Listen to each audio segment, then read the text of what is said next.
GMGM. Hope you all are having a wonderful Friday. A little bit of a later start for us. It is 6:30 p.m. out here. This is my last night in Antwerp, Belgium.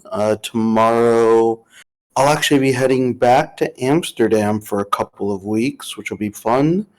I'm actually going to a couple of events out in Amsterdam that are going to be great, that are actually relevant for both Ronin and Ether, which will be great. Excited today for our chat as we'll kind of be giving an update on Ronin. And also, we'll be finalizing the comic as well. I think the nice little fun thing here is we'll kind of share a little bit with the art. Joey's been working behind the scenes on kind of getting the page a little bit updated, so you guys can see that progress. And we'll have one of the key pages done for Ronin. This may be the cover. This may be an alternate cover. This may be a core scene. We're still kind of figuring out the entire design. But the cool thing is, it'll be a very integral page in the Ronin comic series itself. And we have our hands full on the comic side. Not only do we have Joey working essentially full time on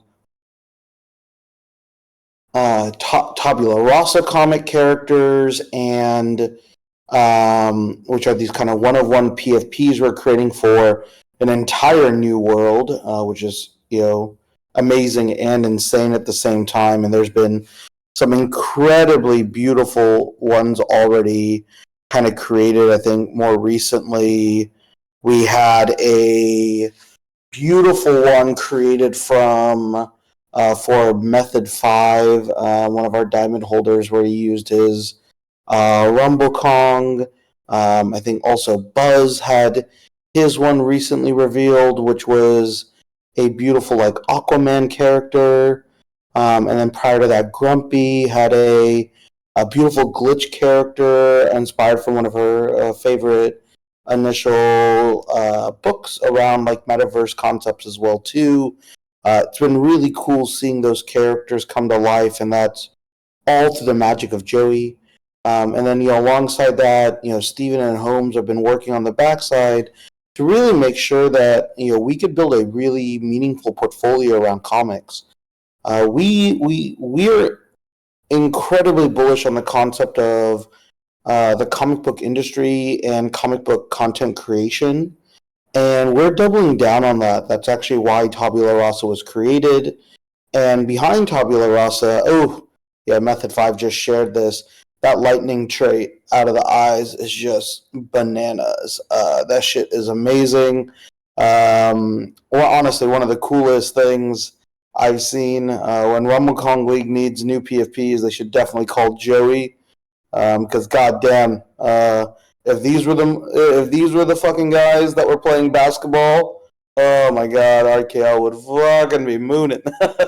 I think Joey's done a fantastic job, and it's really great because Joey's skill is he's able to almost refresh IP, and that's what you kind of get out of this, because especially if you know what Method 5's original RKL character that he's held since Min looks like, you could see that all the original elements are kind of there with these upgrades, and it feels really powerful on that front. So what I get excited about is we get to keep just really building, and keep really scaling in a fun way. And the best part is it's just our goal is to keep building that alignment with each and every one of you, which is fun. So what's also cool about Tabula Rasa is we have onboarded our first external artist that is from the Web 2 world to build brand new Web 2 IP. So we have a total new original comic book IP being built. This is actually written and created by Holmes himself, and a totally new external artist who's done amazing work before. He's well connected in the comic book art scene, has been at Comic-Cons, talked at a few major events as well.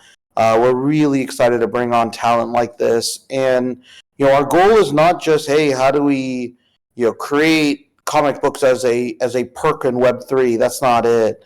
our vision is much grander. Our vision is, how do we redefine the relationship of comic book fandom, right, between fan and creator? This is actually the power of the products and experiences we've already been unlocking as users and holders in Web3. We want to bring that to the world of Web2 as well, which I think is just going to be fascinating. Yeah, Method5 just shared it, and he has one of the rare furs, and dude, I think Joey killed it on the fur. I think he's even made it better, to be very honest, which I think is just a killer way of building this product experience out. So, as we get that ready, our goal now is figuring out, how do we line up all of our IP?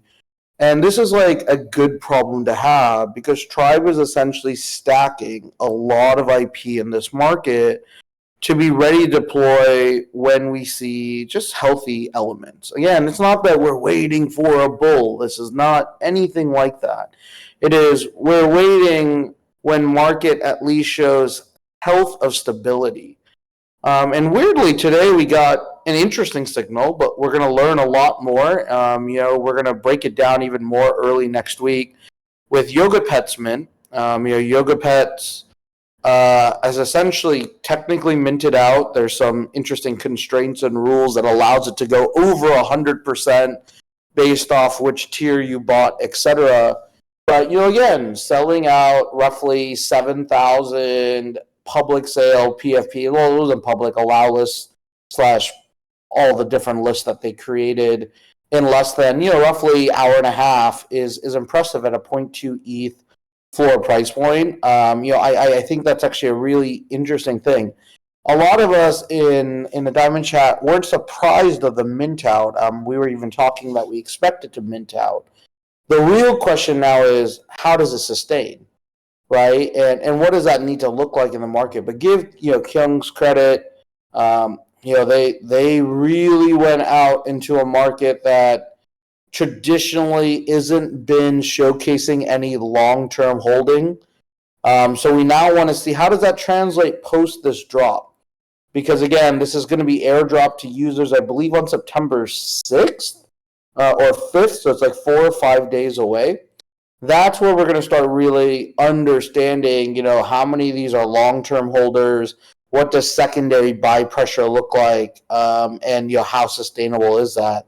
It's interesting. It's a pretty large break from mint to airdrop. So the key will be, can they keep awareness up? But again, if that keeps going, right, and it keeps scaling, we might see one of the first healthy variables and signals in the market in a long time. It's still a lot to be found out, right? Minting out is not an issue for us. We're a free mint. We mint out in a heartbeat with most of our products here on the ETH side of the equation. The question is the market actually looking to sustain and build and hold for long-term outcomes? And Yoga Pets is interesting because they actually have probably one of the more interesting long-term outcome designs, because they are pushing it towards a token. I still have my doubts. I don't like the wellness category for Web3. I just don't know if that's going to be sustainable. I'm curious to know how long it will take for the token to kind of come together. If they could figure it out in a shorter time span, could be interesting, but same thing, it's a long waiting game, so the amount of buy pressure you have to make is quite a bit. And again, it is a 10,000 supply, roughly at 0.2 ETH. What is that going to look like long term? How is that going to hold? I don't like 10,000 supply in this market. I definitely wouldn't have done a 10,000 supply. Not that because I don't think they can mint out. It's just a way larger weight to carry through bear, and a way larger buyer pressure that you have to sustain. And if this market takes extended periods of negative activity, right, or low volume activity, right, liquidity pressures start coming onto projects relatively quickly. And early 10K supplies are usually the ones that are getting a lot of that, sell pressure there as well. But let's see. I think Kyung's has shared and Yoga Pets has shared that, hey, they can be an outlier on the mint with their leverage, which I think is great. Again, people should not forget the market making power and the relationships that Kyung's has is significantly stronger than 99.9999% of founders. He's top on that front. His relationships with ecosystems like, of course, Captain's Memeland, but also deeply well connected to the Bored Ape community, deeply well connected to the CyberKongs community. Coco minted quite a bit as well. It's a really, really, really good structure and design for him and the market he has made. I think most founders need to make sure they don't get it twisted and think, "Oh, they did it, we can do it too." That's not how it works. That's this guy. Kyung's is an outlier, and credit to him, man. I'm actually glad to see that. At least they'll have the funds to operate. We'll now see kind of how does the secondary market react. So that's what you guys now want to shift to. Is okay, a market maker with good relevance was able to still mint out a 10K supply. What do we take away from this? Hey, there's still ETH on the sidelines that people are willing to deploy if the project merits it, right? And if the project merits that, right, I think what's interesting now is how does the market sustain when liquidity is presented?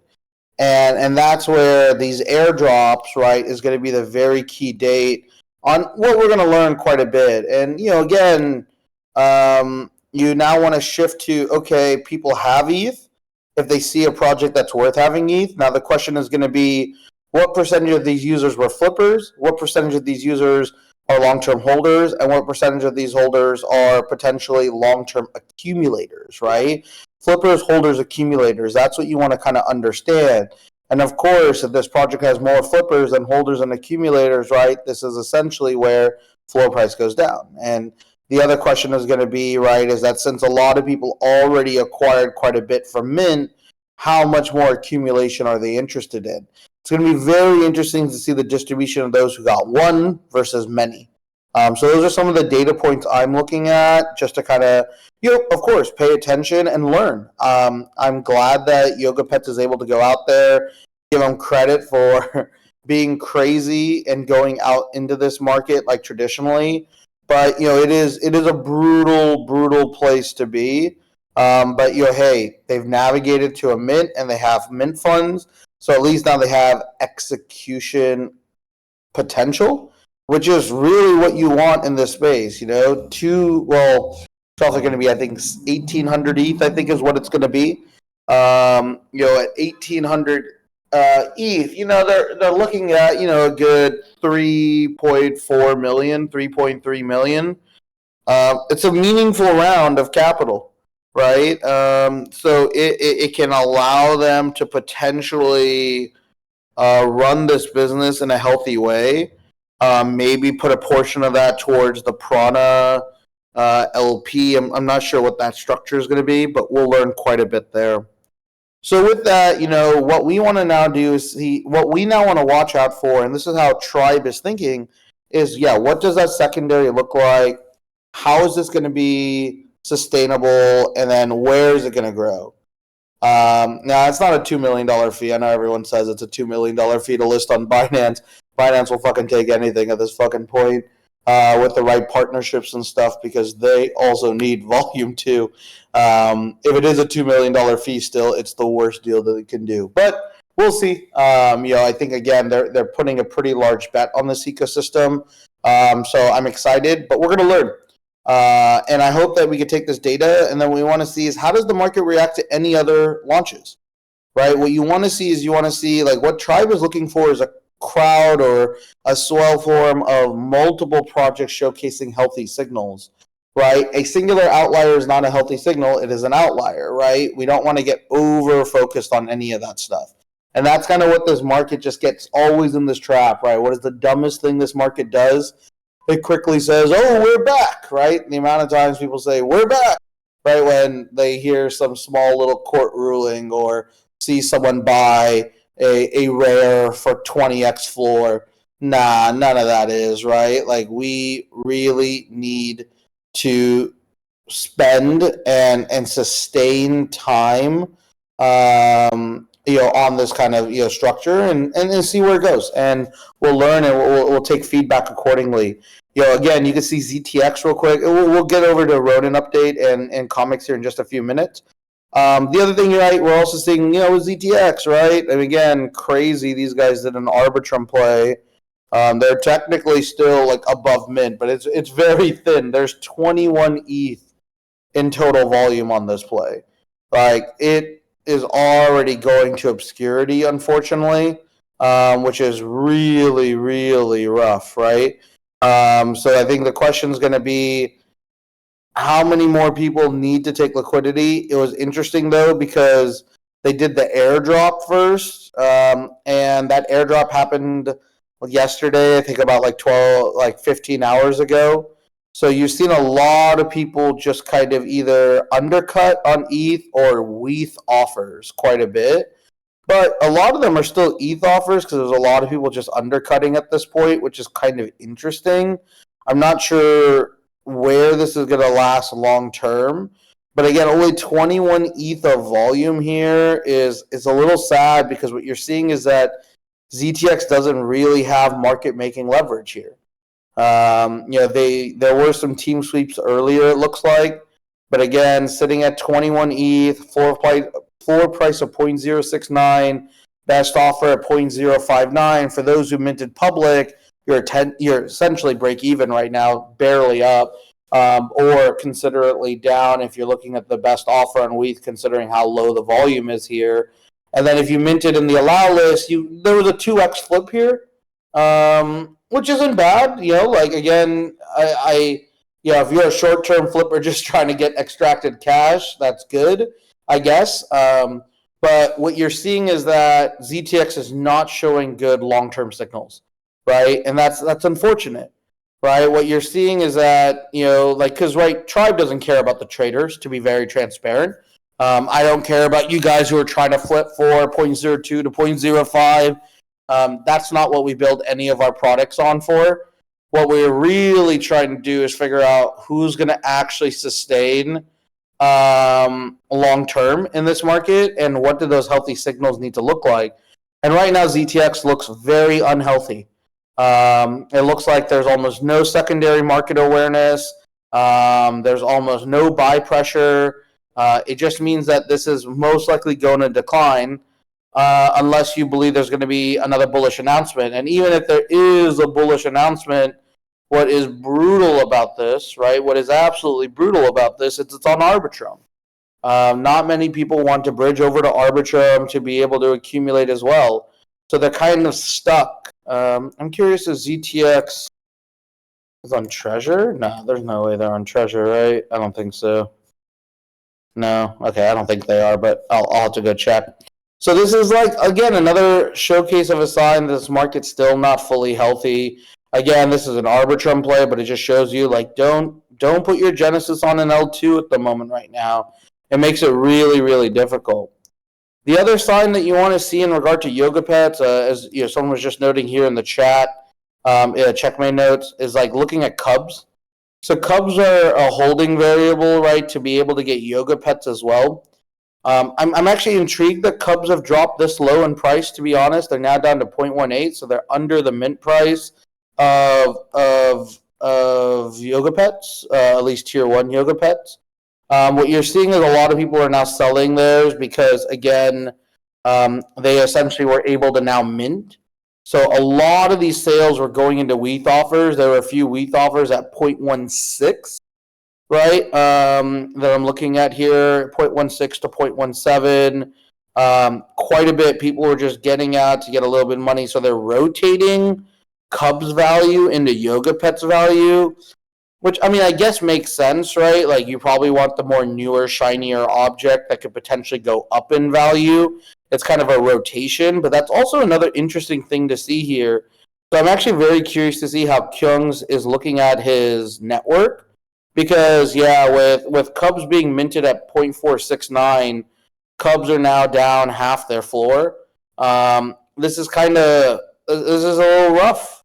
right? For them as well. So I'm not sure how the Kyung's ecosystem. I mean, I'm curious, Saita, how do you see the Kyung's ecosystem playing out, or Gravity? I know both of you guys have been, close to that ecosystem. I know Kyung's Genesis has kind of struggled a bit in its floor, and even though I think the art on Kyung's Genesis is awesome, but it has been a little bit rough for them as well.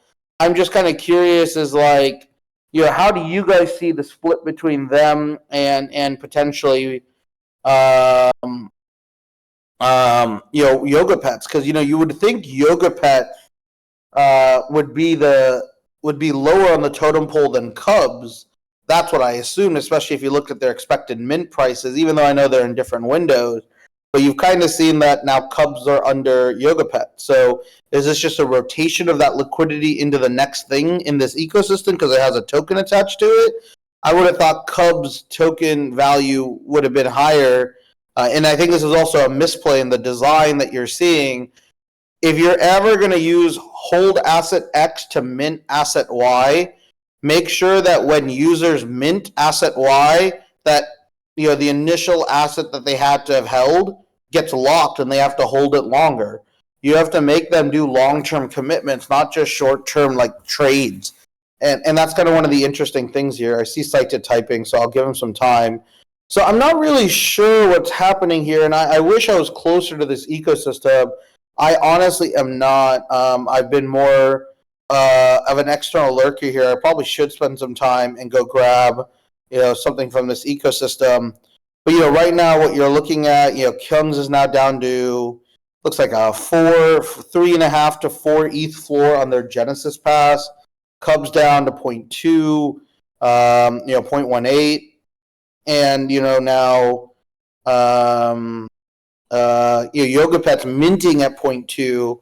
Where are they going to sustain? Yeah, Grumpy. I'm not sure exactly. What the snapshot's exactly for. It is a very complicated process.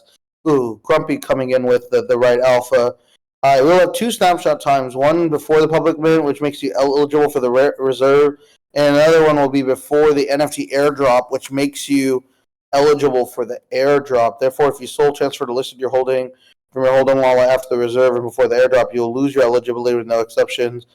Quick example, if you have 3 Cubs and do your free reserve, but you sold one of your Cubs before the airdrop, you will lose your free reserve Yoga Pets. Huh. Interesting. So what you're seeing here is 2 things. Either people don't understand this on the snapshot, as Grumpy has noted, or what you're seeing is people value the liquidity right now over the speculative upside. And that's kind of the thing. Yeah, I'm always worried about reveal process taking long. I'm always surprised by that, to be very honest. I mean, I think that was one of the biggest things that hurt Meme Land, on their design. I'm curious to see what Yoga Pet's art looks like, but from what I understand, the art is done. At least I hope it's done. I know they redid a lot of the work recently. But yeah, I'm curious. Yeah, I don't know if Saita has anything else there. If not, we could kind of jump back over into Ronin and just give you guys some updates there and do a little bit of art here as well. Yeah, I love it. It has to be done, but did the new art like only get updated for them like only 3 or 5 months ago? They announced like new art, so we'll see. Saita says, Saita midterm value has to be through Kashapon, supposed to be 1K ETH of NFT prizes, an additional Ape and Meme 2. If the prizes here are proportionate based on spirit, holding time measure, a day 1 Cubs expected value, prize value is essentially 0.2 ETH. Long-term values through Kyung's KZ Labs, which essentially is an incubator dev team to help onboard other projects. If there ever is Case-to-Fi project, Kyung's would do dev work and holders would benefit. So Saita, what do you think about your position then here at this point? Like, how do you read this now based off these numbers that you're looking at? I mean, I know you're, of course, a holder. I'm just more curious on, is this a long-term bag hold on Kyung's Genesis for you, clearly? Or do you also see yourself, liquidating maybe the secondary pieces, or is it just, hey, this is an all-in bet and hold because I've been here this whole time? Dodd needs to learn how to verify his soul, man. Did we send him a soul? How does he not know how to... Tell Dodd to learn how to verify a soul. He's got to learn how to use it. We're not going to let him in until he verifies his soul. Dodd can't be lazy like that. What's Dodd up to, man? I'll give it to Dodd, but Dodd needs to do it. This is the last time we'll even consider giving it to him. If he doesn't do it on his own again, Joey won't be able to come up on any more stages, because this is a token gated thing. He has to respect the token gated rules of our world. There we go. Oh, I also have to get my boy Sam.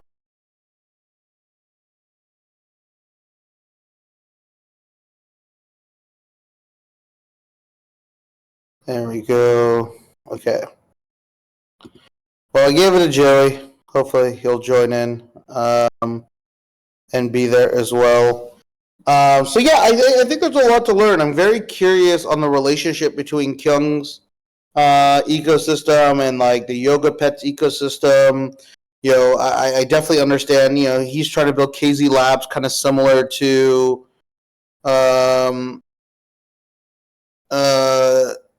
kind of like what Tribe Village is, right? Like he's using his dev resources to be able to get allo to future projects. Could be pretty interesting. Scientist says, in case this got lost, I'm justifying my backs through Kashapon and recouping some ETH through those prizes. I don't think it makes sense to liquidate unless Kashapon mechanics are released and they completely disregard hold time spirit. Also, Cubs has a prana boost, so it's tied to you. Yeah, essentially you're kind of all in, right? You're kind of, you made the bet. You're here. You might as well see where it goes, and it makes sense, like, right? Because if you got. If it's right, it moons, right? And I think that's kind of the right approach here in this market. And again, at this point, if you did the math right, why would you sell less than the expected recoup to the Kashapon, right? Which is Kyung's Gachapon. I don't like the name Kashapon. I do want to say that. But yeah, that is Kyung's plus Gachapon equals Kashapon, I guess.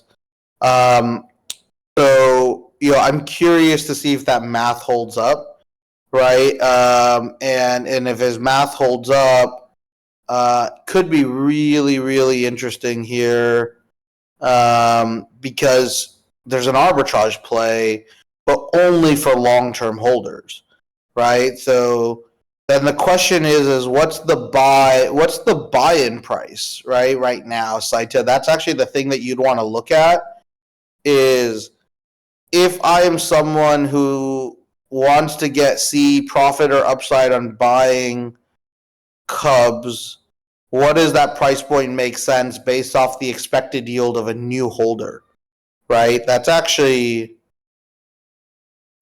interesting.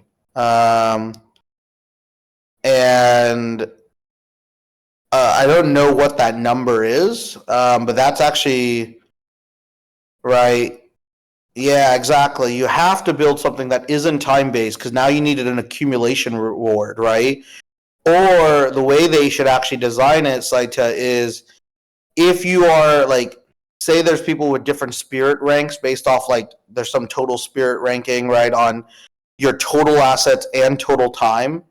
Say that for every new one you acquire, they are getting, some boost in yield, right? That's actually what they would probably want to do, because the best buy pressure is probably from those who are already accumulating, right? Or who've already accumulated. They're most likely willing to accumulate more, and they kind of become the backstop. Because there's no way they're going to be able to balance the rewards for new entrants no matter what. It's not going to be meaningful enough for them to buy, but it could be meaningful to buy for top holders. That's probably what they need to do. So it's like anyone who is above X Spirit, if you buy, for everyone you buy, you get whatever Y reward. and it's more correlated to that expected yield of like 0.2, right? Then you could actually start defending the floor at 0.2.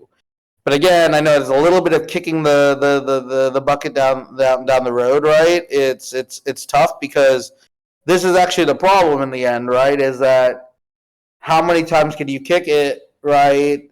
Then is the exit liquidity then on Prana, right? And is that where it's going to be? I'm not really sure, right? I think that's going to be an important thing in in order to recognize this. This is actually great. I'm sorry, I'm like actually doing the analysis in my head. I'm looking at some of the numbers right now, and it's actually really powerful to understand how I would game design this if I were in their shoes, because they're in this really weird position now, right? Because now the number one asset in his ecosystem is still Kyung's Genesis, but technically number two asset based off floor price or expected floor price is now Yoga Pets are ahead of Cubs.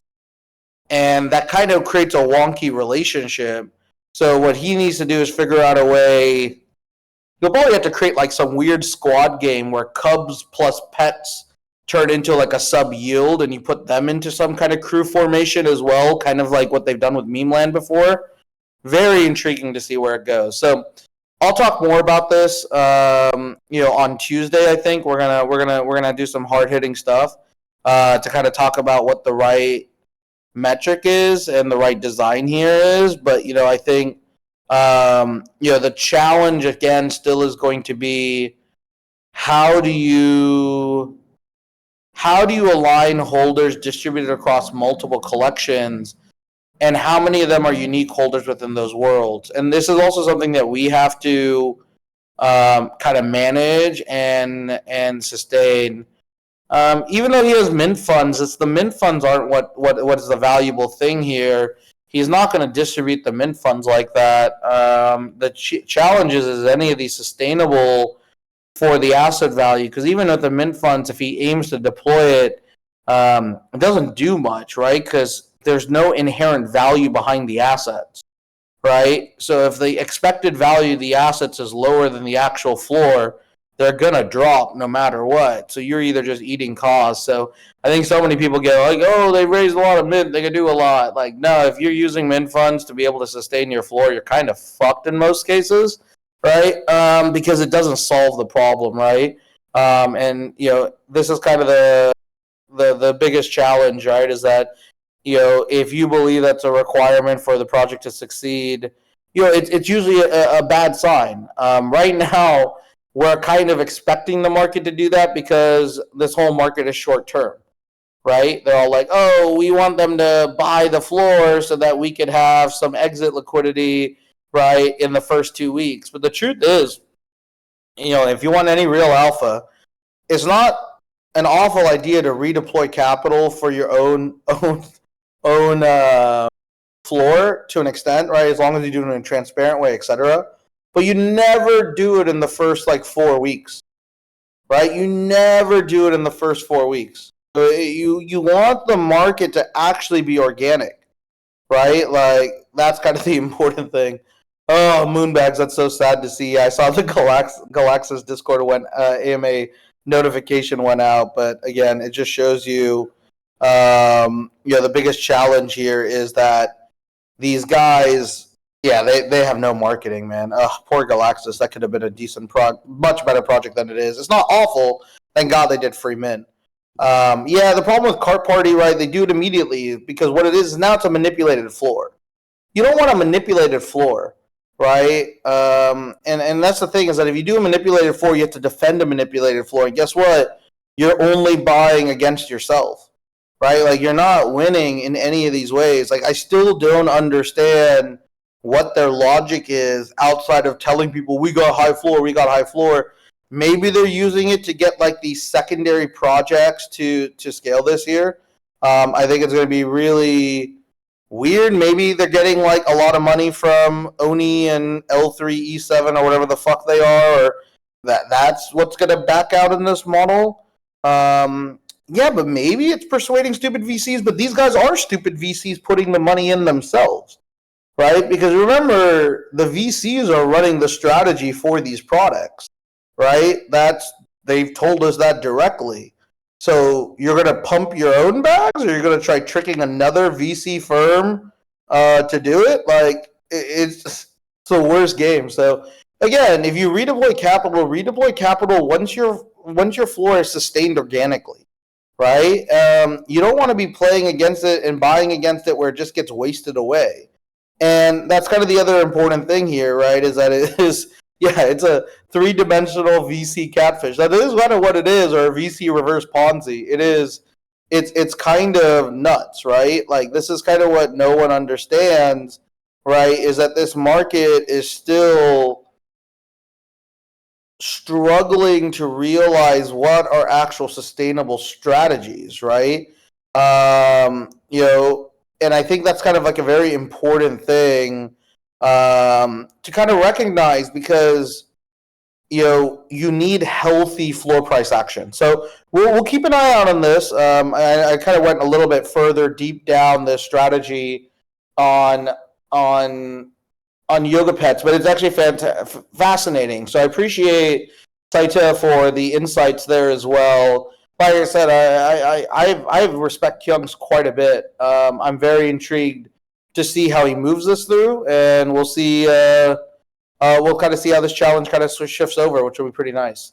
So let's talk real quick about Ronin, and let's do some Ronin comic stuff here shortly. So, guys, there's a quick update on Ronin. So the Ronin generative art is fully complete. We just have choices to make, which is great. And some of those choices will be presented to Diamond / already Ronin potential holders. We'll essentially push that out, probably in the next couple of weeks to the Diamond holders to make a vote. And that's just on some backgrounds. That's just on some secondary elements as well. But the full generative set for Ronin is done, which is great. We're now, of course, trying to figure out where the healthiness in this market is going to be, which is a lot tougher, right? Because it's a market that's born and bare. There are some good windows that we're keeping an eye out around, and that's around October 14th through 16th. Curious to see what happens out of Bitcoin Amsterdam. Again, I don't think that's going to be a singularly large enough event to be able to say, like, let's go out like crazy. The good thing, though, is the way that we're structuring Ronin is a very, very fair mint. I think it will be the fairest mint structure you will ever see in Web3. Or like one of the most fairest. I don't want to say the fairest. Lord knows everyone's tried everything at some point, but we are trying to make it as holder friendly as possible, which is great. And now our challenge really is going to be a much larger challenge of how are we going to either grow the Bitcoin ordinal space, or how do we at least help it mature to something healthy? And the truth is, ordinals is running into one major problem. It's raced. We talked about this last week, where we talked about earlier this week about the truth about ordinals. The biggest challenge is that the ordinals market is just still massively immature, and the values that are in the ordinal market are kind of shifted towards kind of irrelevant or less relevant metrics that I'd care about. So one of the metrics that I care less about is low inscription rate, right? One of the things that you're seeing here is that in 6 months, 8 months of ordinals, whatever the timeline is, there's been almost 30 million inscriptions. I think we're at 28 million, 27 million, something like that. All right, what's the delta of being the 20 millionth inscription versus the first inscription being only 6 months? I view that less personally of announced value. I really do. It was more about the fact that there are a lot of first mover advantages, and that's actually kind of really hurt the ordinal space. Because by putting this emphasis there, you kind of got a stranglehold of a few projects in the early end that honestly are kind of very small value. And a lot of them weren't real art or like real thoughtful art. And a lot of them were clones, right? Ordinal punks. Like, wow, how did you guys think of that idea? I can't believe that a chain that opens up would do another punk's derivative. I mean, it's true on fucking every chain. Soul punks, soul apes were there, right? All these things, like it's quite garbage. And then the other problem is that because it's a race to inscriptions, what you're seeing is that a lot of people started putting AI art out. Which again, I have nothing wrong against AI art. I actually love AI art, but like the people who are doing AI art were doing some of the lamest AI art I've ever seen. Right? There's some amazing AI art out there. Like shout out to we have a couple of people in the Diamond chat that have been doing some really cool stuff in AI art. We've seen some really cool things kind of coming out, which has been great. A couple of the people out there include Taj. Taj has a couple mints actually active right now. I think his is going for Scalda. Is this one still live or did it just end? Let me see. Might have just no. It ends in 22 hours. There's some really cool AI work here. I'll just share this link. One sec. Here we go. There's some cool stuff happening with AI, but most of the AI stuff is just like, hey, Midjourney, show me a 3D egg with eyes. Thank you. And they just hit repeat 100 times. And it's like, great, I got a generative collection. They're not even posed in the same direction. The lighting's different on each one of them. The one's got a third eye just for shits and giggles. Hey guys, that's rare. The third eye is rare, right? I mean, it's not just ordinal eggs. Everyone's done this. It's crazy how many people have pushed very low effort AI stuff. And I don't know if that's what I want to represent, because what you're seeing is that we're putting the merit of trade value over the art value right at the start. And everyone on Bitcoin is trying to tell you, like, oh, we're better than ETH. I'm like, you're actually kind of weirdly worse than ETH. You started in a bear market and you've essentially just incentivized a bad race, right? A race that literally was, hey, cut corners and you'll actually make more money. That was what the race was essentially was. Don't get me wrong, ETH was that. Your tribe could have cut a ton of corners, and I could have minted you guys some Lost Realm characters and some Fury cars back in late 2021, 2022. Right? Like I could have, late 2021, like early 2022. We absolutely could have, if we really wanted to, and we could have taken out probably 5 to 10 million out of this market. Wouldn't have been hard with the relationship and connections we wanted. But we didn't want to do that because we didn't want to make you wait 6 months for a game or 12 months from a game for mint. That was not our thesis. It's not what we're operating. But that's essentially what you got with ordinals. And the crazy thing is, I'm going to say something that's like stays in between us. Oh my god, I've talked to all these ordinal founders, like the sub 10K inscribed guys. Oh, brutal.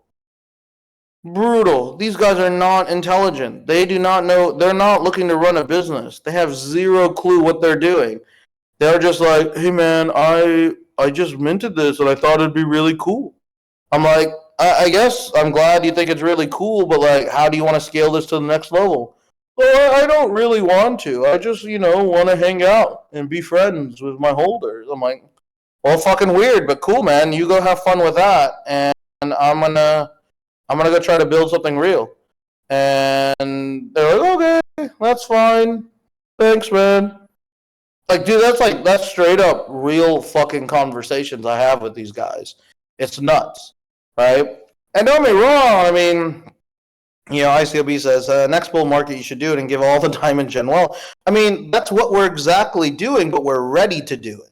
That's the difference, right? And we'll keep a couple of these pieces ready for, like, I don't want to say peak bull market, but when that market runs, I mean, remember, Tribe has 11, 12 full collections ready to go. Right, and we're working on 13 or 12 or 13. I've already lost count of our inventory, right? Like, already have lost count of our inventory, right? because it's so much, right? It's so much, and that's amazing. But also at the same time, it's super frustrating. Like, I'm not happy that I have to hold this stuff forever, right? That's no fun. I'm not looking just to collect art like a fucking crazy person in our vault internally. This doesn't help me grow my business. Like, like, straight up, like, I would tell, like, everyone to understand that I want to give you this stuff, right? And this is why we're accelerating the soulbound stuff, right? And we could do that without the risk to this market, because it's going to be appreciation for art. Diamonds already saw quite a few of the soulbound PFPs. We've just finalized the artists and the photography pieces. Will probably be fully ready by next week, I think. On that front, we're also going to have. And we already have the comic book done, right? Like, we're ready to go on this front, right? Which is really great.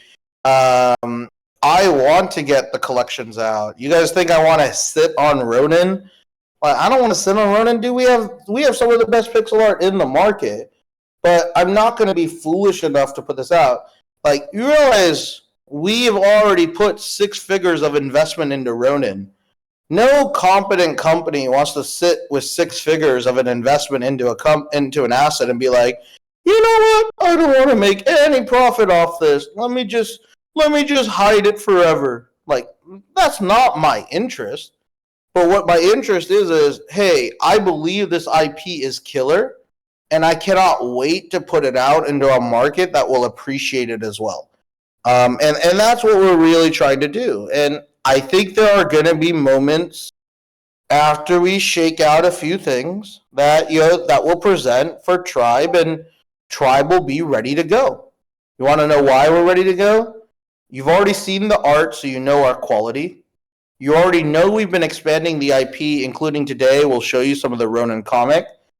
And then moreover, what you're also going to realize is, who the fuck is bringing 500 people into a gated chat? 500 concur people into a gated chat, right? This isn't just us like, oh, hey, anyone can come in, come Sybil attack this shit, right? It's like, dude, there's a lot of hurdles to be in here. There's a lot of you who are actual real users. We have kicked a shit ton of people already as well, yet we still have 500. If you really wanted me to juice my numbers, right, I could be juicing numbers. You wouldn't see Oath going down. You wouldn't see our holders list going down, right? We are actually building this shit out to be real, right? Which is really sick, right? And that's kind of why, like, I'm pretty excited with what we're doing and where we're going, is that we actually are building something sustainable where when the market turns in our favor, we can all tell everyone collectively together, we told you so. We told you so that Tribe knew what they were doing. We told you so there's value coming here with amazing quality in art. And we told you so that this was a real community that was built for long-term games. And this is kind of the biggest thing. Dude, honestly, when I need to raise venture capital, we'll do that. We'll do Vanity Voss recommendation. Bring 5 alts in the server and get free Enlightened. That's what we should do. We should just just tell us who your alts are. Like, let us know who those 5 are, and we'll give you guys a big bonus here as well. And it's funny because, again, I am trying my hardest to make alts not get in here. If you think we have alts in here, you should fucking go check all the other servers then. Like, real talk. Like, real talk. If you really think we have alts here, imagine the alts everyone else has out there too. Oh my god, the amount of hoops we make people go through is pretty nuts. But with that, guys, I want to be very direct. I'll bring Joey up here. We'll do like 15, 20 minutes of drawing here as well. I know this kind of went more into like a conversation. But, really the big thing here is, hey, Ronin, we still massively believe in it.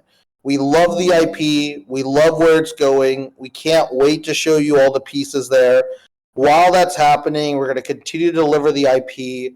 Ronin is also working. So there's three categories of Ronin value.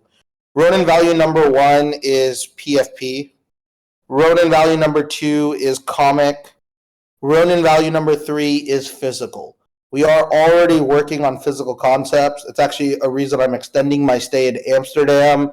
I'm literally going to an event just with makers and creators of Japanese art. Shout out Jaquan for introducing me to that event. That was awesome.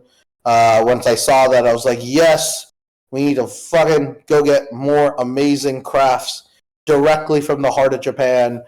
Great for both, again, amazingly for not only Ronin, but also, of course, could also be great for our Ether relationship as well. So Ronin will continue to develop and kind of sustain in its own way. We can do ordinal conversations. I will be honest. I just don't think ordinals is interesting right now. It sucks to say. I'm a big believer in ordinals opportunity, but I don't believe there's anything interesting in the conversations happening around ordinals. And that hurts to say a little bit. To be very honest, it does hurt to say. It's not what I want to see in this market, but I really, really do want to make sure, right, that we come in when the market actually wants to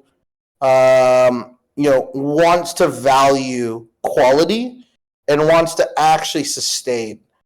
And there's a good bullish sign in OMB, but even OMB is struggling to sustain, right? Everyone else is struggling to sustain. OCM is struggling to sustain. It gets some buy pressure, but drops quite a bit here and there. And that's with the 300 supply. It's a tough market, guys. So, we have conviction in what we're doing. I hope you understand that. That's the other reason. We'll tell it to you straight whenever we're making these decisions, especially if you want to be active with us. You'll be able to get access to all of these things as well as we build. And the best part is you guys still have access to the server exclusively. You guys have access to the PFP staking tool exclusively. You guys are getting a first look advantage on everything we're building because we value the fuck out of this community as well. And that's what makes us really powerful. So with that, guys, I appreciate you hearing just the update there. Let's bring up Joey real quick and see where we are with this comic because our man Joey, hopefully he's been working on it still. Let's see. What's up, Joey? Hey, brother. Hey, man, I'm glad you made it. Hey, we're not gonna let you back up until you figure out how to verify your sold next time. You gotta learn. You gotta be one of us. I put that thing in the bio twice, right, within the 5-minute timing, and it still hasn't gone. I don't know what's going on.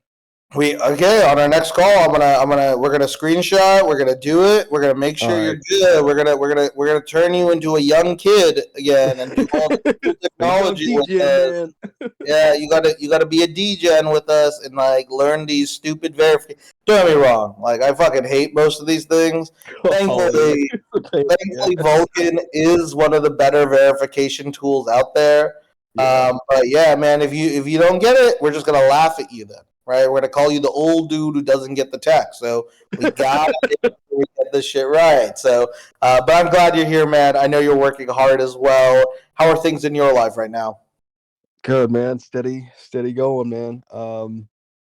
Yeah, I just got over a cold, so that's nice. You might hear me cough a couple times, so sorry about that. Nice, man. Well, I'm glad you're at least getting better. I think overall you've been working on quite a bit of the tabula rasas, but I also think you've been working a little bit on the Ronin comic. Is that the case? Started doing the final lines. I'm not too far on it, but I started doing the final lines and getting all that crispness in there. It's starting to look pretty good. But I'll show you where I'm at. Yeah, let's do it, man. I think this will be really cool.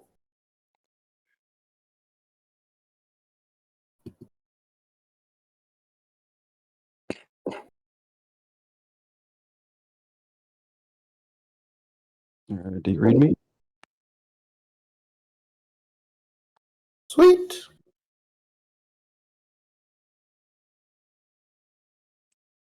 Okay, Wow. so I've started doing the very fine line inkings here. You can see like the details involved in this. Crazy, man. Looks really, really cool. I love seeing this process of the transparent layer that already looked amazing, right? That you had below this, right, with your rough sketch. And we're now seeing that, fine-tuned detail here as well. What does this look like from a time estimate for you? Like, how many hours do you think will be needed to now put in these final lines here across the board? I would say probably another 4 hours. Wow, got it. And then is this like, and then will you then need to ink this again afterwards, or is this kind of the final inking here too? This will be the final inking, and I won't need to color it because we already have the um, this layer down below it, right? The flats, and this is already going pretty much. I'm just going to use what I have going right here and refine as I go. So yeah, it won't be much longer. I love it. So, what's been cool here is what I've been working with Joey on, or just discussing. Joey's doing all the work.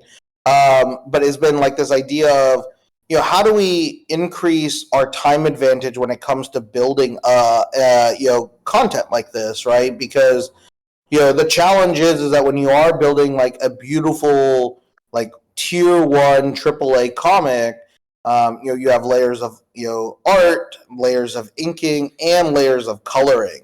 So one of the biggest advantages most mangas, if you're familiar with that medium, is that most of them are not colored, right? Mm-hmm. So it saves them like roughly 1/3, if not more, time consistently going, which is pretty cool. And I think this is kind of where it's been really fun for us, is because I also love like minimal art colors, right? Like we were talking about our inspirations are kind of Frank Miller, Sin City, a little bit of 300 vibes. I know that has color in it, but some of the scenes are very kind of minimal palettes as well, and kind of bring that to life. Even Max Payne's done that well. Yeah, Samurai Jack actually did it incredibly well in quite a few scenes, and that's actually kind of where these inspirations are, because if we could shave 30 to 40% of the time on this production and feel that we have something that is still AAA quality, it allows us to get more value out to you guys, right? Which is always the biggest challenge here in this space, is that how do we make sure that this content treadmill that we're essentially building continues to scale? And this is also really important for like Tabula Rasa as we build this out, because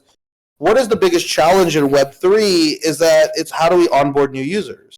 Well, the problem right now for Web3 onboarding has been you have to force these guys through wallet creation, fiat onboarding, etc., which again is the worst thing, right?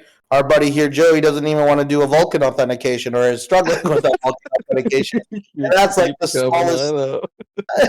But it's a good example. It's the smaller. Yeah. It's one of the smaller steps in that process, right? And it's true. Don't get me wrong. Like the Vulcan authentication is a very strange thing. It's not a normal action, right? So what do we now need to do?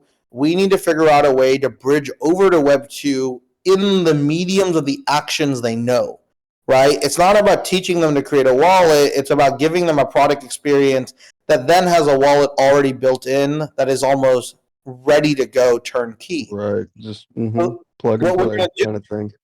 Exactly. So what we're going to do with Tabula Rasa is that we're going to allow everyone to buy a physical comic, and those who do not have an existing wallet at the moment right now, right, what will be very powerful here is that we will actually create them their own wallet that will have an asset already ready to go, and it will already be, already will have the digital asset built in it from their comic. But they don't have to do anything with it. It doesn't increase any of their, their perceived value if they just want the physical comic. It doesn't hurt them. It doesn't cost them anything, etc. Right? And because if they do that, they're incredibly then think of it as a new feature. It's like, oh, I just now have a digital copy of my comic. I'm like, yep, now you could read your comic digitally as well, which is now a feature to them, right? It doesn't feel like it's a friction point for them. And this is the thesis that we're holding out with Tribe, is that we believe that we could build this as an onboarding where you guys who are Web3 native, you're going to be dropped an NFT comic yourself in a digital manner. But in order to claim it, you'll be claiming it through the same Web2 physical flow here as well. And correct, you can only get the golden ticket with the physical comic. So every time you get like a physical comic and you buy that, you will be able to unlock a golden ticket, or we might change the name of that. We've been using golden ticket because we all love fucking Willy Wonka here. You'll be able to unlock that system and feature once you buy the physical, right? So it's just a perk. And if you buy the physical, great. You'll be able to not only get a pretty amazing, I think, product experience, right? But the other cool thing is you'll get the ability to claim a golden ticket. And I think this is kind of the fun little thing around this kind of design is, our challenge is how do we deliver delight to holders who unexpectedly buy a product for one primary reason, but then the unexpected delight is as great, if not greater, than the primary product. You get your own Oompa Loompa. Yeah. If we can do that, it could be pretty special, pretty powerful, pretty interesting.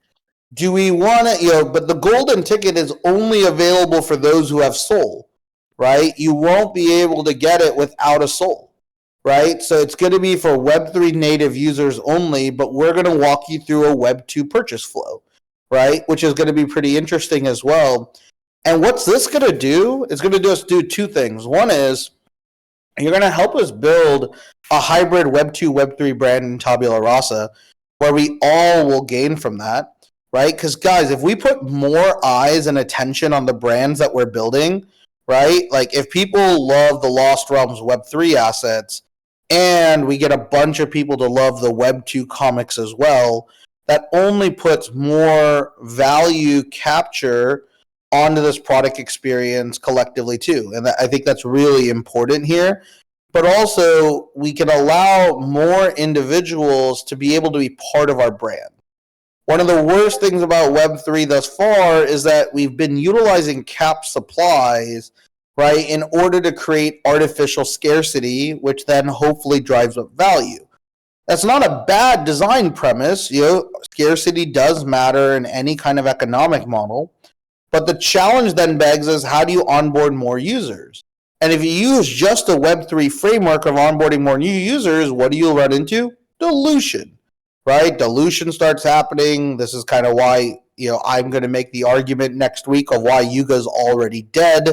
And because of that, right, it then becomes this larger challenge of I have to actually cap my growth because if I grow too quickly, I'm not going to be able to get, or I will not be able to sustain the value of my digital assets. Hence, I will disappoint my existing holders as well. So this is kind of why we need to work really hard on building this new user flow, right? And this is why we're excited why, with a lot of the partners even we're working with, right? Like Joao is thinking about this all the time with Jungle. How does he use a Web2 game experience to be able to onboard those users into the shared brand while also delivering value to Web3 asset holders as well too? The other question is going to be what is the value going to be for projects like Dimensionals? Dimensionals is showing you the same problem. Dimensional is showing you a similar strategy, but are showing you the problems in execution, right? And the problem of that execution being is that they weren't able to sustain the Web3 interest and Web3 value proposition in their asset. Hence, right after 150 days or 100 days from mint, the floor price unfortunately went quite down. And this is kind of the challenge now for them is that they still want to go after the Web2 market. And if they could build for the Web2 market, that could potentially lead to value, right? But the hardest part about building in Web3 is trust really only works one time. It is really hard to rebuild trust in this market. with the same team and same structure. Sometimes brands and IPs can rebuild with new partners involved, right? Like in the case of Pudgy Penguins being a good example. So this is now the debt that a team like Dimensionals has to carry, but this is also the awareness that Tribe needs to carry as well. Is that, again, another reason why you do not mint too early. So this is why it's so brilliant, is that, again, by tricking Joey, Steven, and Holmes to be working with us on this front, we get this amazing content for this IP to keep still scaling out. And you're looking at this, with these lines and everything, this character just looks amazing already. He's now got the full, close to the left half of this kind of top of his torso now done. And it's just beautiful on that front, which is really great. So, Joey, after you finish these lines here, I guess it's just playing with the layers to get the right colors, right? Like that's going to be the next step, and then this will be kind of quote-unquote done in that manner? Yep, that's about, you hit it on the head. Nice. And that's going to be the fun part, because now you'll see a totally different style. We can figure out how we want to roll out this IP with this comic book. The other great thing is, because I've been working with Joey, Steven, and Holmes, and Anders for such a long time, we have good scopes on how long, right, each of these product experiences are going to take us, right? And that means we could plan, and we could scope, and we could execute. And this is what makes, again, Tribe so special, is we're showing you the art behind all of this, right? You'll see more events with Gokche, right, where we'll show you more of the ways that goes into building the pixel art for Ronin characters or Reaper's characters or your Soulbound characters, which I think is going to be really fun. And then separately behind that, right, you're going to see the IPs of these worlds open up. You're going to see fashion and other physical items come into the product experience as well, too. And these are all going to be really powerful elements to allow users to really be closer into our world, right? And the closer we allow them to come into our world, the stronger we become, right? And that's what we want to really be able to create some really powerful things here too. Yeah, I think a pixel comic would be dope, right? We did share, Dokje did do a pixel comic cover for Lost Realms. Let me see if I can find that pixel cover. Do I have that still somewhere? Dude, I wish I could be a fly on the wall for a day and just watch this team work. I really want to see how they do what they do, because it's incredible. It really is, right? So again, like, they took our standard cover with Celeste here. This is pixel art, people. Like, this is some fucking insane pixel art. It's hard to even realize this isn't pixel art, which is, again, a mind-boggling thing of how talented this team is. Because, if you open this, in full size or download it, whatever, you could see the amount of insane detail that went into just this one product experience to get a pretty crazy output. And, we're figuring out ways to use this. We're figuring out ways to expand this. And this is kind of the real reason where, our team just has killer skills across the board. I mean, even just for one-time events, right? If you realize how beautiful our tombs are, I mean, we're going to be bringing these back for some other cool reasons here as well. But, like, the tombs are just amazing. Like this, if you look at these simple, tombs, they're quite beautiful. And these were just used as art for the events, as we were allowing you to go find and resurrect the kings from these beautiful tombs. And again, you could just see beautiful simplicity and differences in their worlds. And this is, again, what's so powerful of working with talented artists across the board, right? Talented artists in this 2D side of illustration here with Joey, pixel artists with Gokche, Irina, Piotr, Meta, and Mahmoud. And then also, guys like, V with Ether as well. We're able to bring in this value that art does matter, right? It's not the only thing that matters, but art absolutely matters. And there is different levels to this game, right? That's the thing most people do not realize. There's significantly different levels to this game and the quality. there are significantly different levels in comic book quality in this market as well, right? Most people don't want to admit it, right? But most, honestly, comics you've seen in Web3 have been quite garbage. Like, I'm gonna be very honest, they're not really good. I don't know, Joey. You might want to use softer language, but I'm just kind of curious. Like, when you've looked around, I think that was probably a big reason when you guys came into the market. You're just probably had more conviction that you could build something significantly better than what the market standards have been thus far. Yeah, we were highly confident that we could do a whole lot better and become one of the top. Um, but I would have to say the only other competition, I guess, I think we have is in Riley. Riley is an incredible storyteller and penciler when it comes to comic books. I love his work. So yeah, and that's where it's great is that, our goal is like, hey, we want all the right guys to win long term in this market. And that's the other big thing is that there is talent. And that's what's also great about Tabula Rasa. We want to find all that talent and bring that into our game, right? Into our world, right? Because once people realize what we're doing, it will become undeniable that this will be the place to work and support if you're a comic book artist, storyteller, writer, inker, colorist, right? That's actually where Tabula Rasa's potential can be. And what's crazy about Tabula Rasa, and we'll have a couple more events around Tabula Rasa next month, or sorry, this month. It's September 1st. I've already forgotten. You'll actually see our world blow up quite a bit as we take Tabula Rasa to the next level here as well. And I'm really excited about that too. Cool. Joey, anything else you want to walk through here as you kind of wrap this up? Just curious on any areas you want to call out or any elements that you think would be important for the audience to hear.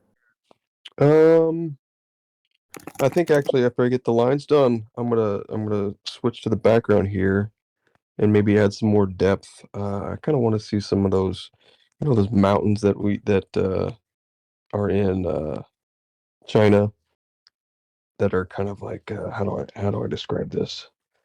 They're almost Japan focused, but I know what you want. You want those. Those amazing, yeah, they just kind of jut out of the ground. Yeah, it's the mountains they used in Avatar as influence. I think it's like the Guangzhou Mountains. Hold on. What are the mountains in Avatar? It's just an amazing sight to see those kind of land formations.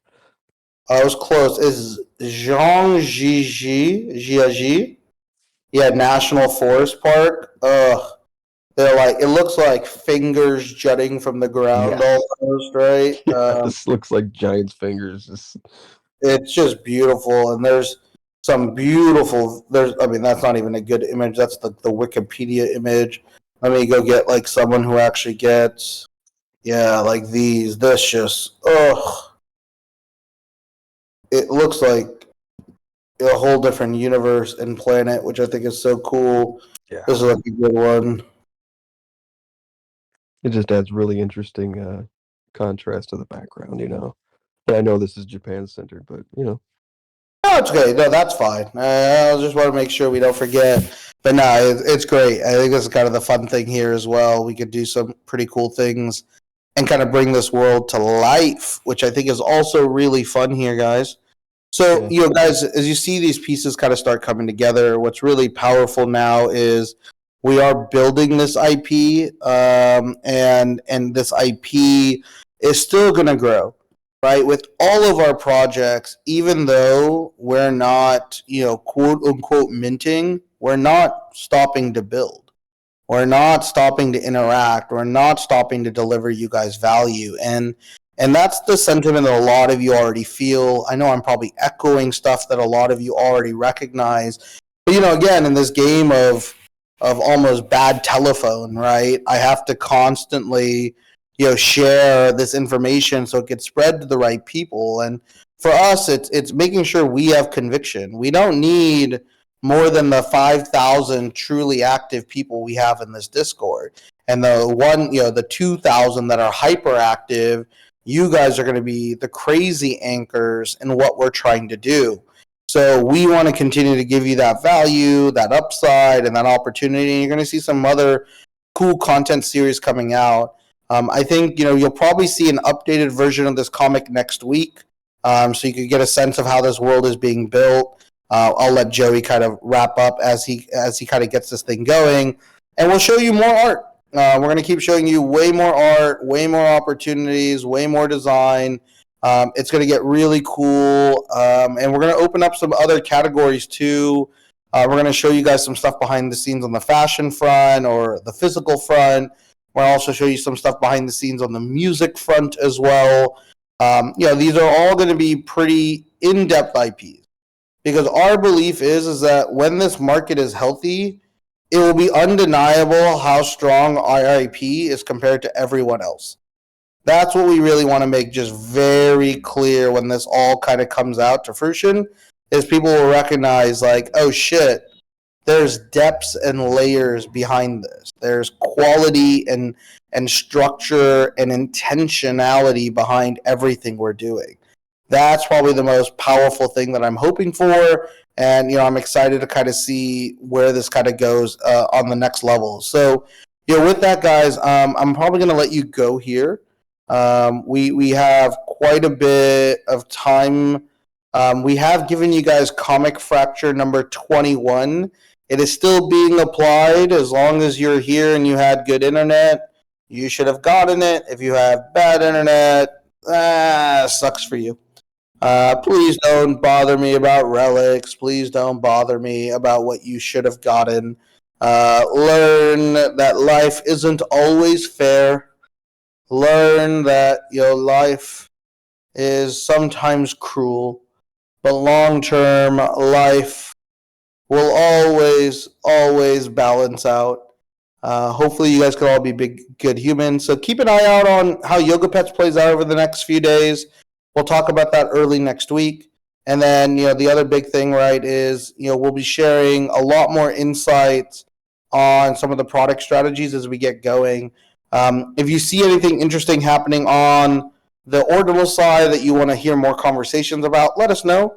Especially if you're diamonds, let us know where you guys want to see some of these conversations going. But our big opportunity here is that the product itself, right, is still evolving, and we're going to show you it as the evolution continues to go, which I think will be pretty fun. So, guys, with that, thank you, Joey. Always appreciate being here. Love always seeing your work, man. You're a fucking god in your talent. Your PFPs and your skills are amazing, man. Appreciate it, buddy. Absolutely. Thank you, Steven, somewhere in the background, just chilling and coordinating everything on Tabula Rasa side. That guy's a killer. Shout out to Holmes, who's setting up this weekend the final writing story of our new IP. We have a total new IP that's totally fresh, and it's going to be comic first. There's no PFPs for it yet. It's just pure comic first. It's going to be really interesting. We got the most badass artist for it too, guys. Holy shit. Exactly. And if Joey's telling you it's a badass artist, you better listen. Oh, he is one of the greats. It's going to be pretty awesome. We got this guy. He is so good. It's going to be awesome. It's going to be really fun to kind of push Tabula Rasa out in that manner. We got tons of people coming in. And remember, Tribe is a healthy business. Tribe is a sustainable business. Tribe is growing at sustainable rates. Tribe is looking to give more value to those who contribute. Greater participation equals greater access. This has always been the case. That is everything we are trying to do to scale and build this opportunity. So we appreciate you all. We do not forget all of you who stay here, who contribute, who believe, and who build with us at Tribe. This is our goal, is to keep honoring all of your support. With that all, I'm going to let you all go. Enjoy the rest of your day. Have a wonderful weekend, and we shall see you probably on Monday, maybe some 1 or 2 spontaneouses over the weekend, depending on how good the cannabis is in Amsterdam. And it's always so if you're comatose, we'll know. Yeah, I don't get comatose. It's weed. You don't get comatose or weed. That's the good thing, man. Weed is just. I mean, most people know when I'm because here's the thing. I don't smoke flower that often, right? So when I do, in Amsterdam's weed is just as good as SF weed. Don't get me wrong, or Cali weed. Cali weed's actually better, to be very honest. But the great thing is that I haven't smoked in a while because I don't have my I use a volcano vaporizer. So the volcano vaporizer is actually in Amsterdam, which is rare to find because no one has that. It is top tier stuff. So we'll have some fun there. But definitely, I don't do 70% of these sessions high. I think I might have said that as in a jokingly way. I'm probably if it is after 9 p.m., 10 p.m. local time, there's it's a good coin flip that I'm probably a little high. But again, Belgium doesn't have cannabis here, right? So there's not a lot for me to party in. So this last 2 weeks has been unfortunately very sober. But tomorrow we go into Amsterdam. Should be pretty fun. Should be great. But no, I definitely pictures. I mean, it is a creative tool for me. I actually really do love it. So I'm excited for it as well. And oh my god, dude, Amsterdam's so beautiful. If you guys go to the parks and just check out the architecture, and they have dope coffee, it is a dream come true. I wish they had slightly better. I don't want to say slightly better. It's missing a little bit of the dash of fine dining that I would like. It's a little more on it's still got good restaurant, but it's just missing the fine dining. The museums are fire though. I'm really excited. It's all stoner food. Well, I don't want. See, that's the thing is when I smoke, I'm like, dude, I smoke and I will go to a Michelin star restaurant. That's what I want. I don't want. Yeah, that's the most 1%y shit I can say is right. Is don't get me wrong. Sometimes when I'll smoke, I'm not opposed to being like, hey, let's go grab whatever, late night pizza or whatever stupid ass shit or some snacks. For some reason, Europe really likes Pringles. That's what I see in every store out here. Dude, Belgium sells a lot of Pringles. Amsterdam sells a lot of Pringles. I don't know why. It was really weird. I like Pringles. I actually like some sour cream Pringles. But in most of those touristy spots, right? They just have Pringles, a bunch of American candy. I mean, all the same candies that we know in America. They have a few variations here as well. And then Coke, it's 90% Coca-Cola versus Pepsi, yeah, and Red Bull. That's usually what it is. It's kind of interesting. So I was surprised at that as well. But don't get me wrong, there's a lot of good stuff still in Amsterdam. Just I need to maybe search a little bit more fine dining out there. Belgium has amazing fine dining. Even in Antwerp, right? I'm not even in the biggest city in Belgium, but Antwerp. Amazing restaurants I've been able to hit. Shout out to a few diamond holders who've been taking me to quite a few different places. And yeah, Amsterdam, I'm excited for. And then, yeah, also literally there for real work stuff. But this time I'm excited to go back to Amsterdam because last time I was in Amsterdam for just a week, I didn't get to do almost any traveling or any exploration. I was actually working almost the entire time I was in Amsterdam. I'm still going to be working a shit ton, but I'm going to hit two of my favorite museums. Two of the museums I'm really looking forward to. I'm probably going to go to a tulip field because why not? Amsterdam is some windmills and some tulip fields seems like the place to be. And then